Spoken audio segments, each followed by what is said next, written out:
தம்பி அனைவருக்கும் காலை வணக்கம். சரிங்களா, இப்போ வந்து மூணாவது நம்ம பார்த்துட்டு இருக்கோம். என்ன பார்க்குறோம் அப்படின்னா டிரான்ஸ்ஃபார்மர் அண்ட் மிஷின்ஸ். சரிங்களா, ஆல்ரெடி டிரான்ஸ்ஃபார்மர் நிறையா சொல்லிட்டேன். இருந்தாலும் திரும்ப திரும்ப சொல்ல வேண்டிய என்ன இம்பார்ட்டன்ட் இருக்குது அப்படின்னா, டிரான்ஸ்ஃபார்மரை பொறுத்தவரை ஒரு முக்கியமான ஒர்க்கிங் என்ன அப்படின்னா நான் வந்து ஒவ்வொரு கிளாஸ் சொல்லிட்டு தான் இருக்கேன். ஸோ யாரும் வரக்கூடாது. டிரான்ஸ்ஃபார்மர் முக்கியமான ஒர்க்கிங் என்ன பார்த்தீங்க அப்படின்னா நோ சேஞ்ச் இன் ஃப்ரீக்வன்சி.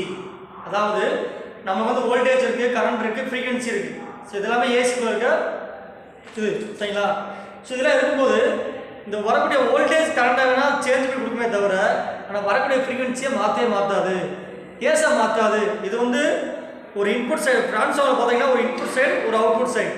இந்த இன்புட் சைடு வந்து பிரைமரி வைண்டிங் சொல்லுவோம், அவுட்புட் சைடு வந்து செகண்டரி வைண்டிங் சொல்லுவாங்க.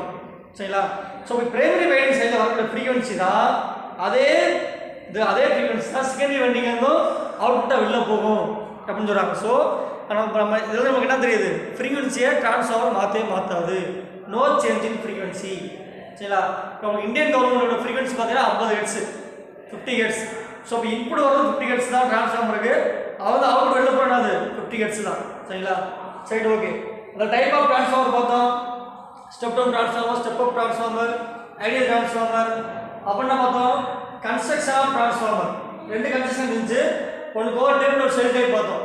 சரிங்களா, அடுத்து பார்த்தோம் அப்படின்னா open circuit, short circuit test இன் டிரான்ஸ்ஃபார்மர். ஓப்பன் சர்க்யூட் வந்து ஓசி டெஸ்ட் சொல்லுவாங்க, ஷார்ட் சர்க்யூட் வந்து எஸ்சி டெஸ்ட் சொல்லுவாங்க. சரிங்களா, ஸோ அப்படி பார்க்கும்போது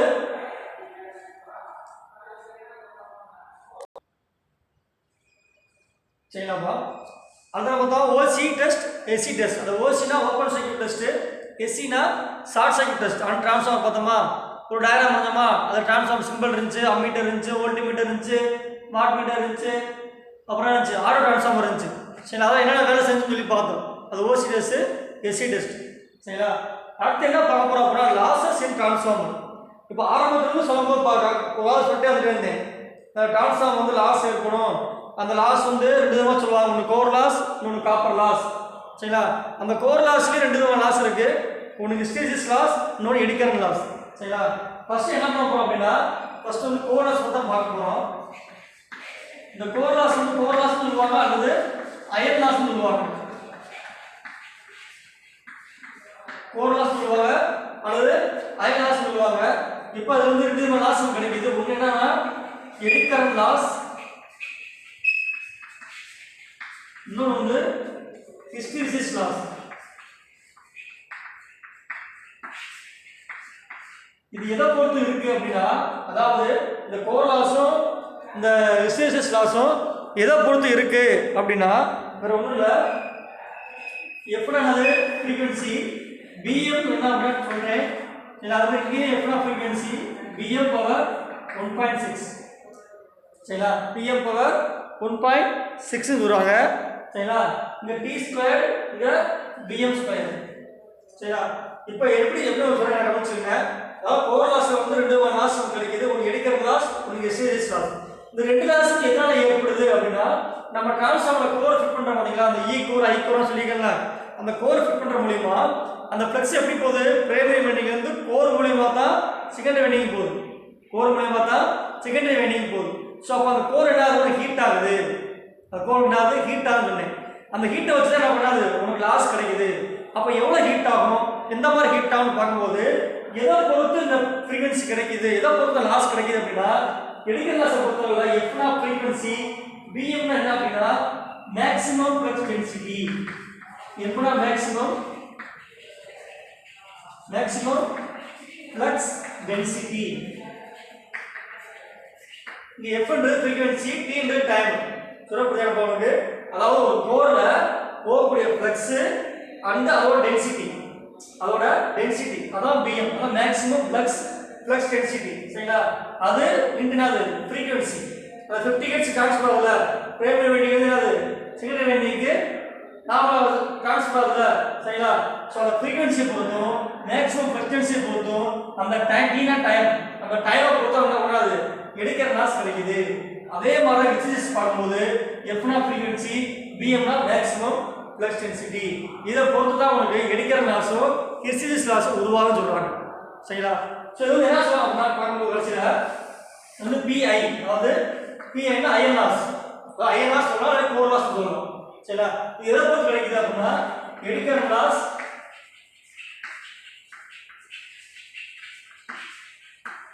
பிளஸ் ஹிஸ்டெரிசிஸ் லாஸ்.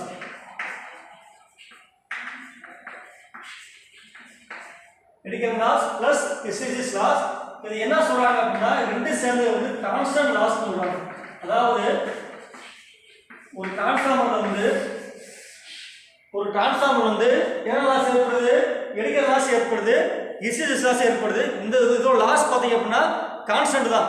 இப்போ இந்த டிரான்ஸ்ஃபார்மர் ரேட்டிங் இப்போ தான் லாஸ் ஏற்படும் அப்படின்னா இப்போ ஒன்றும் இல்லை, ஒரு டிரான்ஸ்ஃபார்மர் யூஸ் பண்ணுறோம் அப்படின்ற போது அதில் கிடைக்கக்கூடிய ஃப்ளக்ஸோ அதில் இருக்கக்கூடிய ஃப்ரீக்வன்சி எப்படி இருக்கும், ஒரே மாதிரி லெவலில் தான் இருக்கும்.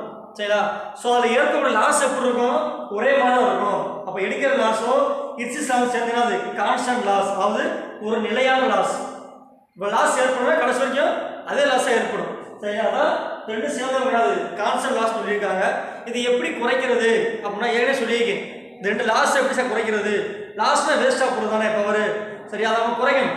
எப்படி குறைக்கலாம் அப்படின்னா அந்த நம்ம கோர் இருக்கு பார்த்தீங்கன்னா அந்த கோர் வந்து சிலிக்கான் ஸ்டீலாக செஞ்சுருப்பாங்க. சிலிக்கான் ஸ்டீல் மூலம் செய்கிற மூலியமா என்ன பண்ணலாம், இந்த ரெண்டு விதமான லாஸ் என்ன பண்ணலாம், ரெடியூஸ் பண்ணிக்கலாம், அதாவது குறைச்சிக்கலாம் அப்படின்னு சொல்கிறாங்க. சரிங்களா? இதுதான் கோர் லாஸ், அது அயன் லாஸ். அடுத்த பார்க்க போகிறோம் அப்படின்னா காப்பர் லாஸ். காப்பர் லாஸ் அல்லது ஐஸ்பெர்க் லாஸ். காப்பர் லாஸ் என்ன அப்படின்னா வேற ஒன்றும் இல்லை, நம்ம காயில் சுற்றுறோம் பார்த்தீங்களா, இது வந்து கோர் லாஸ்ன்றது அந்த வைண்டிங்க்கு மேலே கோரை அடுக்கிறோம் பார்த்தீங்களா, வைண்டிங் பார்த்து கோர் பார்த்தீங்கன்னா அது கோரில் ஏற்படுற லாஸ். இந்த காப்பர் லாஸ்ன்றது பிரைமரி வைண்டிங், செகண்டரி வைண்டிங். அப்போ ஒவ்வொரு வைண்டிங்லையும் ஒரு லாஸ் ஏற்படுன்னு சொல்கிறாங்க. ஒவ்வொரு வைண்டிங்லையும் ஒவ்வொரு லாஸ் ஏற்படுது. ஸோ அப்போ பிரைமரி வைண்டிங் காப்பர் லாஸ் என்ன இருக்கும், பிரைமரி வைண்டிங் காப்பர் லாஸ். அதே மாதிரி செகண்டரி வைண்டிங் இருக்குல்ல, செகண்டரி வைண்டிங், அந்த வைண்டிங் பிறகு காப்பர். சரிங்களா? Secondary winding copper loss. அப்போ எப்படி இருக்கும், இந்த பக்கம் என்ன சொல்றாங்க, ஐ ஸ்கொயர் இருக்குமா. ஸோ அப்போ பிரைமரி வைண்டிங்ல I1 square into R1, secondary வைண்டிங்ல அதில் போட I2 இன்டு R2. அது ஐ ஸ்கொயர் யாரும் சொல்லி பவர் ஃபார்மா சொல்லியிருக்கோம், அதான் பவர் லாஸ். சரிங்களா? ஸோ அப்படி பார்க்கும்போது இந்த பிரைமரி வைண்டிங்ல இருக்கக்கூடிய காப்பர் லாஸ் வந்து ஐ ஸ்கொயர் இருக்கு, இங்கே ஐ ஸ்கொயர் தான். இங்கே பிரைமரி வைண்டிங் இருக்கனால இங்கே I1 R1, ஐன்ற current R resistance. அதே மாதிரி செகண்டரி வைண்டிங் காப்பர் லாஸ் பண்ணும்போது I2 இங்கே R2. சரிங்களா? I2ன்றது செகண்டரி வைண்டிங்ல போகிற கரண்ட், R2ன்றது அவ்வளோ ரெசிஸ்டன்ஸ். சரிங்களா? இதை பொறுத்த கிடையாது உனக்கு லாஸ் ஏற்படுது அப்படின்றாங்க. இது ரெண்டையும் காமன் எப்படி பண்ணுறது அப்படிங்கும்போது பிசி, இது பேர் வந்து பிசி, சீனா காப்பர், பீனா லாஸ், காப்பர் லாஸ். சரிங்களா? ஸோ அப்படி பார்க்கும் என்ன சொன்னோம் அப்படின்னா ரெண்டு இடம் ஆட் பண்ணிக்கிறாங்க, I1 square into R1 plus I2 square into R2, I2 square into R2 சொல்கிறாங்க. இது இல்லை அப்படின்னு எப்படி வச்சுக்கலாம் அப்படின்னா இந்த PC copper loss equal to I1 square into R01 அல்லது I2 ஸ்கொயர் இன்டு R02. நம்ம வந்து கவனிச்சுக்கணும் பார்த்தீங்களா, நம்ம ஏன்னா காப்பர் லாஸ் எப்போ ஏற்படும், ஏதாவது லோடு கனெக்ட் பண்ணும்போது ஏற்படும். சரிங்களா? ஸோ இப்போ செகண்டரி வைண்டிங்கில் நீங்கள் R01, அதாவது நம்ம ஷார்ட் சர்க்யூட் டெஸ்ட் பார்த்துருப்போம். இது மாதிரி பார்த்தோம் பார்த்தீங்களா, open circuit test, short circuit test. அதில் ஷார்ட் சர்க்யூட் பார்த்தீங்க அப்படின்னா R01 X01 வச்சுருப்போம் பார்த்தீங்களா, அது மாதிரி பண்ணும்போது இந்த காப்பர் லாஸ் வந்து I ஸ்கொயர் இன்டு R01 அல்லது I2 ஸ்கொயர் இன்டு R02. அதாவது ஒன்று பிரைமரி வைண்டிங் ஏற்படும் லாஸ் தான் ஏற்படும், செகண்டரி ஏற்படும் சொல்லுவாங்க. சொல்லக்கூடாது, இது வந்து பிரைமரி வைண்டிங் ஏற்படக்கூடிய லாஸ் அல்லது செகண்டரி வைண்டிங்ல ஏற்படக்கூடிய லாஸ், ரெண்டுமே நமக்கு ஈக்குவலா. இதுக்கு காப்பர் லாஸுக்கு இந்த பிரைமரி வைண்டிங் வந்து நம்ம பிளான்ஸ் இருக்கும், அது இங்கே இருக்கிறதுனால என்ன சொல்லுவாங்க, ரெண்டு லாஸும் ஈக்குவலாக தான் இருக்கும் அப்படின்னு சொல்லுவாங்க. இது பேர் அது காப்பர் லாஸ், இதுக்கு பேர் என்னது கோர் லாஸ். கோர் லாஸ்ன்றது நம்ம வந்து ஒரு டிரான்ஸ்ஃபார்மர் பார்க்கும்போது கோர் தனியாக இருக்கும், வைண்டிங் தனியாக இருக்கும். அந்த வைண்டிங் தான் பிரைமரி வைண்டிங், செகண்டரி வைண்டிங். அதுக்கு மேலே இருக்கிற கோர் தான் அது நம்ம அதை ஃப்ளக்ஸை டிரான்ஸ்ஃபர் பண்ணி வோல்டேஜ் வந்து டிரான்ஸ்ஃபர் பண்ணுறது. சரிங்களா? ஸோ அதை பொறுத்து கோராக இருக்கிற லாஸ் வந்து ரெண்டு லாஸ் சொல்கிறாங்க. ஒன்று வந்து எடிக்கல் லாஸு, இன்னொன்று வந்து என்னது ஹிஸ்டெரிசிஸ் லாஸு. சரி, எதை பொறுத்து இருக்கு அப்படின்னா நம்மளுக்கு வரக்கூடிய frequency and maximum flux density. இப்போ ஃப்ளெக்ஸ் உருவாக பார்த்தீங்களா, அதோட மேக்ஸிமம் டென்சிட்டி அண்ட் என்னது ஃப்ரீக்வன்சி வச்சுன்னா ஃபைனல் லாஸ் ஏற்படுது. எடுக்கிற லாஸும் எக்ஸ்சேஞ்சஸ் லாஸ் ஏற்படுதுன்னு சொல்றாங்க. சரியா? அப்படி பார்க்கும்போது ரெண்டு லாஸ் என்ன இருக்கும்? ஒரு டிரான்ஸ்ஃபார்மரை பொறுத்தவரை இந்த ரெண்டு லாஸ் வந்து எப்படி கான்ஸ்டன்டா தான் இருக்கும். ஒவ்வொரு டிரான்ஸ்ஃபார்மருக்கும் ஒரு ரேட்டிங் இருக்க மாதிரி ஒவ்வொரு டிரான்ஸ்ஃபார்மருக்கும் இந்த லாஸ் என்னது ஒரு கான்ஸ்டன்ட் லாஸ். சரியா? ஸோ அது பேர் அதாவது அயன் லாஸ் அதான் முன்னாடி வைங்க. இங்கே அயன் லாஸ் போட்டுருக்கீங்க. சரி தம்பி? ஸோ அப்போ அது பிஐசி சொல்லாது கான்ஸ்டன்ட் லாஸ், பிசினாது இந்த பிசின்றது காப்பர் லாஸ். சரியா? காப்பர் லாஸ் என்ன சொல்லியிருக்கேன்? காப்பர் லாஸ்ன்றது வைண்டிங் ஏற்படுற லாஸ். இங்கே கான்ஸ்டன்ட் எத்தனை வைண்டிங் இருக்கு? ரெண்டு வைண்டிங் இருக்கு. ஒன்று பிரைமரி வைண்டிங், இன்னொன்று அது செகண்டரி வைண்டிங். அப்போ பிரைமரி வைண்டிங் ஏற்படுற காப்பர் லாஸ் என்னது? I1 square into R1. அப்போ செகண்டரி வைண்டிங்ல ஏற்படுற காப்பர் லாஸ் என்னது? I2 square into R2. சரியா? அப்போ ரெண்டு நீ ஆட் பண்ணீங்கன்னா உங்களுக்கு என்னதுன்னா காப்பர் லாஸ். அல்லது ஒன்று பிரைமரி வைண்டிங் ஏற்படக்கூடிய லாஸ், இல்லாட்டி செகண்டரி வைண்டிங் ஏற்படக்கூடிய லாஸ். புரியுதுங்களா? இதான் என்னது உனக்கு காப்பர் லாஸ் சொல்றாங்க. இப்போ இதை பார்க்க என்ன சொல்றாங்க அப்படின்னா டோட்டல் டிரான்ஸ்ஃபார்மர் லாஸ் எப்படி இருக்கும்? அதாவது இப்போ பார்க்கும்போது டோட்டல் டிரான்ஸ்ஃபார்மர்ல ஏற்படக்கூடிய லாஸ் என்னது? Total transformer in loss equal to PI plus PC. PI plus PC. அதாவது உனக்கு கிடைக்கக்கூடிய ஒரு டிரான்ஸ்ஃபார்மர்ல கிடைக்கக்கூடிய லாஸ் என்ன லாஸ்? டோட்டல் எவ்வளோ லாஸ் ஏற்படும் டிரான்ஸ்ஃபார்மர்ல பார்த்தீங்க அப்படின்னா அங்கே இருக்கக்கூடிய கோர்ல இருக்கக்கூடிய லாஸ், அங்கே இருக்கக்கூடிய காப்பர்ல ஏற்படக்கூடிய லாஸ் ரெண்டையும் ஆட் பண்ணி அப்படின்னா என்ன கிடைச்சிடும்? ஒரு லாஸ் கிடைச்சிடும். இந்த லாஸ் என்ன சார்? லாஸ் என்ன சார்? ஒன்றும் தம்பி ஒரு இன்புட்ல வந்து ஒரு என்ன சொல்றது ஒரு 100 வாட்ஸ் வரும்னு சொல்லுங்க. இன்புட்ல ஒரு பிரைமரி 100 வாட்ஸ் வரும். அவுட்புட்ல பாத்தீங்க அப்படின்னா உங்களுக்கு 80 வாட்ஸ் தான் கிடைக்கும். ஒரு எக்ஸாம்பிள் சொல்றேன். ஆனா 100க்கு 80 20 கம்மியாகுமா? அப்பலாம் கிடையாது. சரியா? ஒரு எக்ஸாம்பிள் என்ன அப்படின்னா இப்போ இன்புட்ஸ் பிரைமரி வைண்டிங் 100 வாட்ஸ் வருது அப்படின்னா உங்களுக்கு செகண்டரி வைண்டிங் 80 வாட்ஸா இருக்கும் அப்படின்னு சொல்ல வராங்க. சரி, அப்போ என்னது 20 வாட்ஸ் லாஸ் ஆகுதா? அப்போ அந்த டிரான்ஸ்ஃபார்மர்னால எவ்வளோ லாஸ் ஆகுது? உங்களுக்கு 20 வாட்ஸ் வந்து லாஸ் ஆகுதுன்னு சொல்றாங்க. சரியா? அதான் எதனால லாஸ் ஆகுது? இந்த கோர்னாலையும் இந்த காப்பர்னாலையும். கோர் என்னது? நம்ம கோர் அடுக்கிற மாதிரில பைண்டிங் மேல அது கோர். காப்பர் என்னது? இந்த பிரைமரி வைண்டிங் சுத்துற காயில் பேர் தான் காப்பர். செகண்டரி வைண்டிங் சுத்துறதுக்கு பேர் என்னது? காப்பர். அப்ப கோர் இங்க இருக்கு, காப்பர் இங்க இருக்கு. ஒரு ரெண்டு லாஸ் சேர்ந்தா என்னது? டோட்டல் ஒரு டிரான்ஸ்ஃபார்மரோட லாஸ். அதான் PI plus PC. PI plus PC. சரிங்களா? இதான் என்னது? லாஸஸ் இன் டிரான்ஸ்ஃபார்மர். சரிங்களா? அடுத்து என்ன பார்க்க போறோம் அப்படின்னா efficiency in transformer. அடுத்து பார்க்க போறது efficiency in transformer.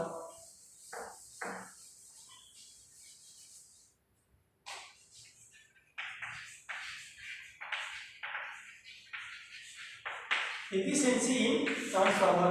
அதாவது efficiency என்ன சார் அப்படின்னா அதாவது ஒரு டிரான்ஸ்ஃபார்மர் சொல்றீங்க. அந்த டிரான்ஸ்ஃபார்மர் வந்து எவ்வளவு அவுட்புட் தருது?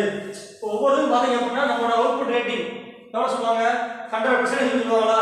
ஸோ இந்த டிரான்ஸ்ஃபார்மர் இந்த டைப் ஆஃப் டிரான்ஸ்ஃபார்மர் யூஸ் பண்ணும்போது இதுல எவ்வளோ பெர்சன்டேஜ் வந்து அவுட்புட் நல்லா கிடைக்கும், பெர்சன்டேஜ் பவர் வந்து எவ்வளோ அவுட்புட் நல்லா கிடைக்கும் அப்படின்னு எப்படி கால்குலேட் பண்ணுவாங்க ஒவ்வொரு டிரான்ஸ்ஃபார்மருக்கும் அப்படின்னு பார்க்க போகிறோம். சுரப்பி எஃபிஷியன்சி அப்படின்னா ஒரு மிஷின் அதாவது டிரான்ஸ்ஃபார்மர். சரிங்களா?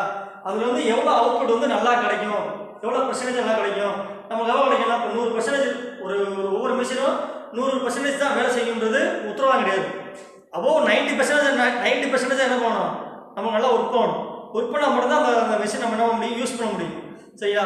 அப்போ அந்த எஃபிஷியன்சி எப்படி கால்குலேட் பண்ணுறது அப்படின்னு பார்க்கும்போது இது பெர்சன்டேஜ் ஆஃப் எஃபிஷியன்சி. இந்த எஃபிஷியன்சி எப்படி சொல்லுவாங்க அப்படின்னா நீட்டா. என்னது? நீட்டா. என்ன மாதிரி போட்டு சொல்லுவாங்க, அதுக்கு அது நீட்டா அப்படின்னு சொல்லுவாங்க. அதான் எஃபிஷியன்சி. இதோட ஃபார்முலா என்ன பார்த்தீங்க அப்படின்னா output power divided by input power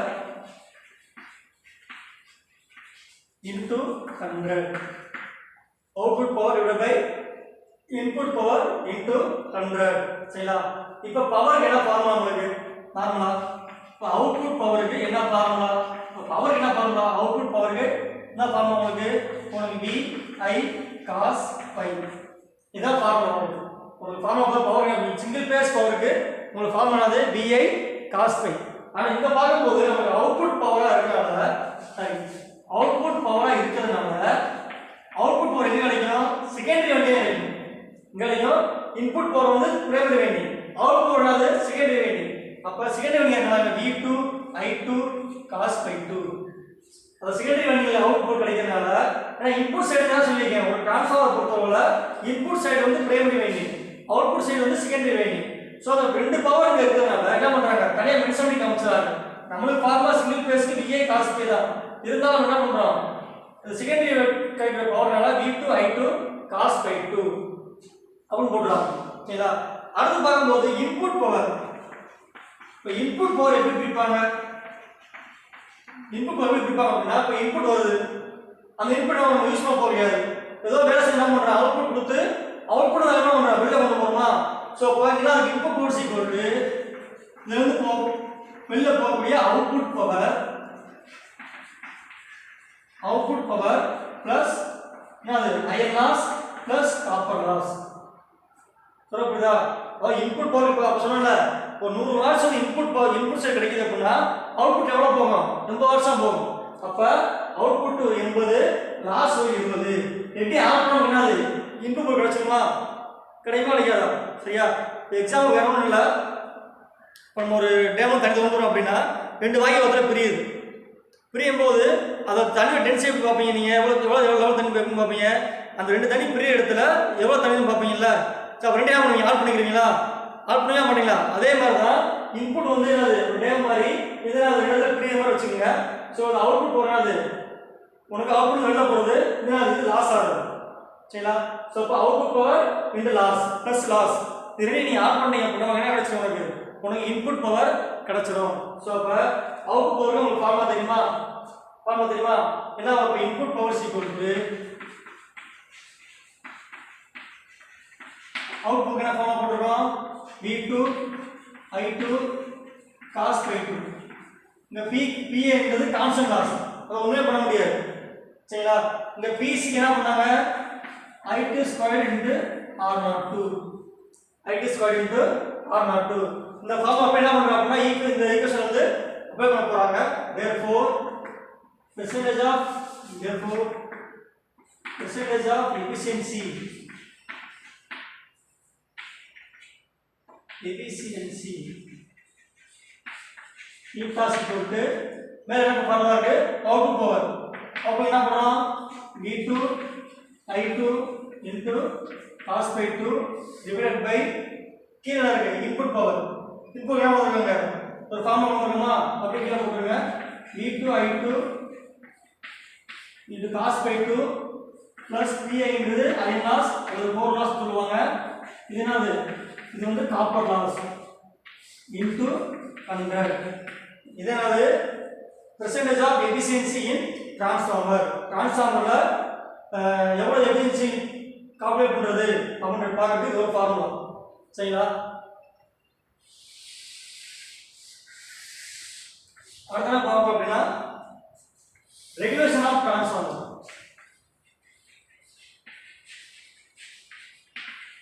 regulation of transformer அது பார்க்கறது அது என்ன பார்ப்போம் அப்படின்னா ரெகுலேஷன் ஆஃப் டிரான்ஸ்ஃபார்மர். சரிங்களா? இந்த ரெகுலேஷன் எப்படி கால்குலேட் பண்றது அப்படின்னு பார்த்தீங்க அப்படின்னா இப்போ எல்லா அவுட்புட்டுமே பார்த்தீங்க அப்படின்னா செகண்டரியில் இருக்கு. இன்புட் சைடு வந்து சும்மா வரக்கூடிய சப்ளை ரிசீவ் பண்ணி ஏதாவது வேலை செஞ்சு அவுட்புட் கொடுத்து அவுட்புட் சைடு என்ன பண்ணுறோம்? நம்ம லோட் அப்புறம் கனெக்ட் பண்ணியிருக்கோம். சரிங்களா? ஸோ அப்போ ஒவ்வொரு லோடு எப்படி ஒர்க்கிங்கில் இருக்குது, எவ்வளோ ரெகுலேஷன் கிடைக்குது அப்படின்னு எப்படி பார்க்கணும் அப்படின்னா அப்போ டிரான்ஸ்ஃபார்மர் ரெகுலேஷன் டெவலப் பண்ணி சொல்கிறாங்க. இதில் 2 விதமான ரெகுலேஷன் இருக்குது. ஒன்று ரெகுலேஷன் டவுன், இன்னொன்று வந்து ரெகுலேஷன் அப்னு சொல்கிறாங்க. இதில் வந்து E2 வோல்டேஜ் எடுக்கிறாங்க. E2 அப்படின்னா no load secondary voltage. No load secondary voltage. No load secondary voltage. D2 அப்படின்றது லோட் செகண்டரி வோல்டேஜ். அதாவது இது நோ லோட்னா செகண்டரி சைடில் செகண்டரி வண்டி இருக்கு பார்த்தீங்களா, லோடு கனெக்ட் பண்ணாமல் இருக்கும்போது இருக்கக்கூடிய வோல்டேஜை பெறாது E2. இந்த V2 எப்படி பிரிக்கிறாங்க? லோடு செகண்டரி வோல்டேஜ் அந்த செகண்டரி வெண்டிங் சைடில் என்ன பண்ணாங்க? லோடை கனெக்ட் பண்ணிடுறாங்க. கனெக்ட் பண்ணும்போது இருக்கிற வோல்டேஜ் V2னும் லோடு இல்லாதப்ப இருக்கக்கூடிய வோல்டேஜை E2னு சொல்றாங்க. அப்ப லோட் செகண்டரி வோல்டேஜ். சரிங்களா?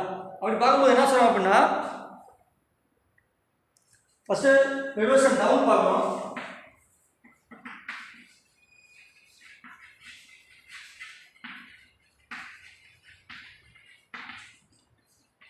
E2 minus V2 divided by E2 into 100.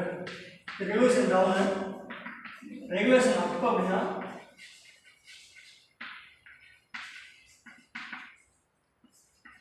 E2 minus V2 divided by V into 100.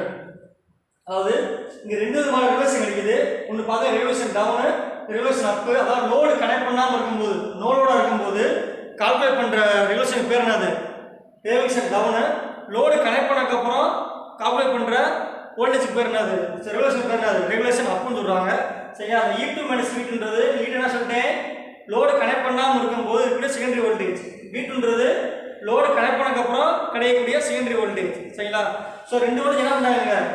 ரெண்டு வோல்டேஜ் என்ன பண்ணாங்க அப்படின்னாங்க உங்க minus point divide by E2. அதாவது நோடு வோல்டேஜை வச்சு என்ன பண்றாங்க உங்களுக்கு டிவைட் பண்ணும்போது வரக்கூடிய ரெகுலேஷன் அது ரெகுலேஷன் டவுன் சொல்லியும் அடுத்த ரெகுலேஷன் அப் என்ன அப்படின்னா அதான் E2 மைனஸ் V2 போட்டு divided by load secondary voltage என்ன பண்றாங்க உனக்கு வகுக்குறாங்க. வகுக்கு இன்ட்டு 100 வச்சு என்ன பண்றாங்க மல்டிப்ளை பண்ணும்போது கிடைக்கக்கூடிய ரெகுலேஷன் வந்து ரெகுலேஷன் அப்னு சொல்லுவாங்க. சரிங்களா? இப்படி என்ன பண்ணுவோம் உனக்கு ரெகுலேஷன் ஆஃப் ட்ரான்ஸ்ஃபார்ம் வந்து நம்ம கால்குலேட் பண்ணணும். சரிங்களா? இதுக்கு என்ன பார்த்துருக்கோம்? லாஸ் இன் ட்ரான்ஸ்ஃபார்மர். அடுத்த என்ன பார்த்தோம்? எஃபிஷியன்சி இன் ட்ரான்ஸ்ஃபார்மர். இப்போ பார்த்தது ரெகுலேஷன் ஆஃப் ட்ரான்ஸ்ஃபார்மர். சரிங்களா? இதோட ட்ரான்ஸ்ஃபார்மர் சாப்டர் முடிஞ்சு. அடுத்த நான் பார்க்க போகிறோம் அப்படின்னா மிஷின்ஸ். சரிங்களா? மிஷின்ஸ் என்ன அப்படின்னா ரெண்டு தான் மிஷின் இருக்குது. ஒன்று மோட்டார், இன்னொரு ஜென்ரேட்டர். அதை பற்றி என்ன பண்ணுறோம் நம்ம நெக்ஸ்ட் கிளாஸில் பார்ப்போம். சரிங்களா? திரும்ப நான் ஒவ்வொரு வீடியோ சொல்லிட்டு தான் இருக்கேன். நிறைய பேர் இந்த வீடியோ பார்த்து ரிப்ளை பண்ணாமல் இருக்கீங்க. பார்த்து ரிப்ளை பண்ணுங்கள். சரிங்களா? ஏதாவது டவுட்னா என் நம்பர் ஃபோன் பண்ணி கேளுங்க. Okay, thank you.